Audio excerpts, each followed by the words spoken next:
Assalamualaikum warahmatullahi wabarakatuh. Saya Alfia Lukman dengan nomor induk mahasiswa 2006065020003. Di sini saya berasal dari Universitas Negeri Makassar dengan program studi Pendidikan Administrasi Perkantoran. Nah, pada pembahasan kali ini saya mengangkat materi SMK yaitu tentang teknologi perkantoran. Nah, di sini saya mengangkat 6 submateri, yaitu yang pertama ada pengertian, yang kedua ada tujuan, yang ketiga ada manfaat, yang keempat ada dampak, yang kelima ada jenis mesin kantor, dan yang terakhir itu ada penggunaan perlengkapan kantor. Nah, selanjutnya kita melangkah ke materi pertama, yaitu pengertian teknologi perkantoran. Sebelumnya kita harus mengenal apa sih teknologi perkantoran itu. Jadi teknologi ini sendiri adalah keseluruhan saran untuk menyediakan barang-barang yang diperlukan bagi kelangsungan dan kenyamanan hidup manusia. Sementara kantor adalah tempat yang digunakan untuk aktivitas tata usaha secara rutin. Sedangkan menurut Tejo Purnama, pengertian teknologi perkantoran adalah peralatan bantu untuk manusia dalam melakukan tugasnya dalam kegiatan administrasi. Kegiatan-kegiatan dimaksud ini seperti mencatat, menghimpun, mengolah, memperbanyak, mengirim, dan menyimpan bahan-bahan keterangan secara efisien dengan menggunakan mesin-mesin kantor. Jadi bisa disimpulkan bahwa teknologi kantor ini membantu manusia dalam melaksanakan administrasi kantor. Jadi selanjutnya kita melangkah ke materi kedua, yaitu tentang tujuan teknologi perkantoran. Nah, ada beberapa tujuan teknologi perkantoran, sebagaimana yang pertama itu penggunaan dengan lebih efisien semua sumber daya yang ada, yakni uang, tenaga kerja, material, waktu, mesin-mesin, dan alat kerja. Yang kedua, menjaga kecepatan dan ketepatan prosedur kerja. Yang terakhir itu adalah meningkatkan produksi. Nah, next kita melangkah ke materi ketiga, yaitu tentang manfaat teknologi perkantoran. Jadi manfaat teknologi perkantoran ini terbagi menjadi 3 jenis, di mana yang pertama itu ada manfaat teknologi terhadap ketenaga kerjaan, yakni yang pertama meningkatkan mutu tenaga kerja, meningkatkan kemauan dan kedisiplinan kerja pegawai, meningkatkan penghasilan bagi perusahaan, dan meringankan pekerjaan pegawai dari sisi tenaga kerja. Yang kedua ada manfaat teknologi kantor terhadap prosedur kerja. Yang pertama mempercepat penyelesaian pekerjaan, menyederhanakan prosedur kerja atau memperpendek mata rantai penyelesaian pekerjaan, memperlancar pekerjaan dan mempermudah penyelesaian pekerjaan. Yang ketiga itu ada manfaat teknologi kantor terhadap hasil kerja, yaitu meningkatkan mutu hasil pekerjaan kantor, meningkatkan jumlah hasil pekerjaan, memenuhi standar mutu yang sudah diterapkan, dan memperoleh keseragaman bentuk, ukuran, dan jenis hasil pekerjaan kantor. Melihat banyaknya manfaat yang bisa didapatkan, tidak heran jika sekarang ini pekerjaan di kantor memang sudah banyak menggunakan mesin dan alat canggih. Nah, materi keempat itu ada dampak dari perkembangan teknologi perkantoran. Pada dasarnya, teknologi diciptakan sebagai pelengkap. Dalam hal ini, dampak apabila kita menggunakan teknologi perkantoran di era globalisasi tentu sangat menguntungkan. Mesin-mesin kerja akan membantu manusia dalam menyelesaikan pekerjaan dengan lebih efektif. Pengelolaan manajemen perkantoran memiliki peranan penting untuk hal ini. Contoh paling sederhana yang bisa kita temukan adalah penggandaan dokumen, yang dulunya masih menggunakan mesin stensil untuk menggandakan dokumen, namun sekarang sudah bisa menggunakan mesin fotokopi. Berbicara mengenai dampak positif penggunaan teknologi kantor, Anda bisa melihat pada bagian manfaat teknologi kantor. Lantas bagaimana dengan dampak negatifnya? Nah, dampak negatif penggunaan teknologi kantor yakni yang pertama yaitu mengurangi penggunaan tenaga kerja, yang berarti akan mempersempit lowongan pekerjaan di setiap kantor.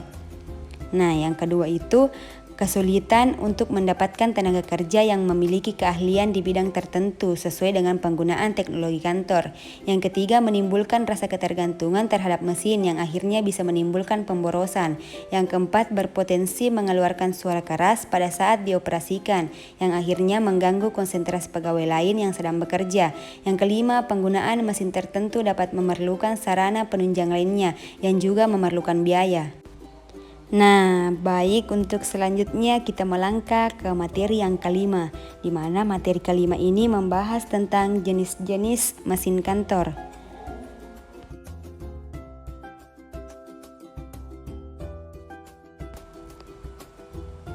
Nah, dalam menjalankan tata usaha perkantoran memang ada banyak mesin-mesin kantor yang dipergunakan. Yang pertama itu jenis mesin kantor berdasarkan tenaga penggerak. yakni mesin manual. Mesin ini dipergerakkan oleh tenaga manusia. Yang kedua itu mesin listrik, yakni mesin yang dipergerakkan dengan tenaga listrik atau baterai. Yang kedua, jenis mesin kantor berdasarkan cara kerja dan komponen. Mesin mekanik, yakni mesin yang rangkaian komponennya tampak bergerak dalam operasinya. Mesin elektronik, yakni mesin dengan rangkaian komponen elektronik biasanya berupa kabel-kabel. Yang ketiga itu jenis mesin kantor berdasarkan fungsi. Mesin untuk mencatat, contohnya mesin tulis, mesin penomor, mesin dikta, dan asahan pensil. Yang kedua, mesin untuk menghimpun, contohnya pembuka surat, pemotong kerja, mesin penjilid, pencatat uang kas, dan hedge mesin. Yang ketiga, mesin untuk mengolah, contohnya mesin jumlah, komputer, dan mesin hitung. Yang keempat, mesin untuk memperbanyak atau menggandakan, contohnya mesin stensil, mesin perekam sheet, mesin offset, mesin fotokopi, dan berbagai mesin cetak. Yang kelima, mesin untuk mengirimkan, contohnya telepon, interpon, fax mail, dan teleprinter. Dan yang keenam itu mesin untuk menyimpan, contohnya mikrofilm dan flash disk. Selanjutnya kita melangkah ke materi yang keenam, yaitu tentang penggunaan perlengkapan kantor. Seperti inilah contoh perlengkapan kantor. Jadi ada banyak penerapan teknologi perkantoran di suatu kantor, tentunya akan mempermudah pekerjaan ketatausahaan. Semuanya bisa dikerjakan dengan jauh lebih mudah tentunya dengan menggunakan teknologi perkantoran itu seperti yang pertama itu ada word processing, yakni penggunaan peralatan elektronik yang otomatis melakukan beberapa tugas dalam pembuatan dokumen ketik atau cetak, di antaranya Microsoft Word dan Open Office. Yang kedua itu ada email, teknologi mengirimkan surat melalui media elektronik dengan memanfaatkan jaringan internet seperti Gmail dan Ymail. Yang ketiga itu ada voicemail, kurang lebih sama dengan email, hanya saja pesan yang dikirimkan berupa suara untuk voicemail seperti perangkat telepon.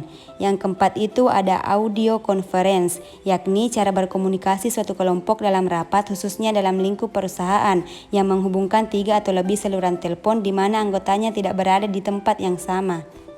Yang terakhir atau yang kelima itu ada video conference, yakni kegiatan berdiskusi yang memanfaatkan siaran video secara langsung untuk menghubungkan kelompok diskusi lain yang berada di tempat yang berbeda. Jadi perkembangan teknologi memang memberikan dampak negatif tersendiri, namun jika dilihat dari dampak positifnya maka penggunaan teknologi perkantoran masih jauh lebih menguntungkan. Alhasil penggunaan teknologi tersebut tentu saja tidak akan bisa dihindari. Adapun kesimpulan yang saya angkat yaitu teknologi adalah keseluruhan saran untuk menyediakan barang-barang yang diperlukan bagi kelangsungan dan kenyamanan hidup manusia. Sementara kantor adalah tempat yang digunakan untuk aktivitas tata usaha secara rutin. Menurut Teja Purnama, pengertian teknologi perkantoran adalah peralatan bantu untuk manusia dalam melakukan tugasnya dalam kegiatan administrasi. Kegiatan-kegiatan dimaksud tersebut antara lain mencatat, menghimpun, mengolah, memperbanyak, mengirim, dan menyimpan bahan keterangan secara efisien menggunakan mesin kantor. Mungkin cuma itu pembahasan materi mengenai teknologi perkantoran dari saya. Semoga dengan adanya materi ini dapat menambah wawasan teman-teman. Saya Alfi Lukman, pamit undur diri. Terima kasih. Wassalamualaikum warahmatullahi wabarakatuh.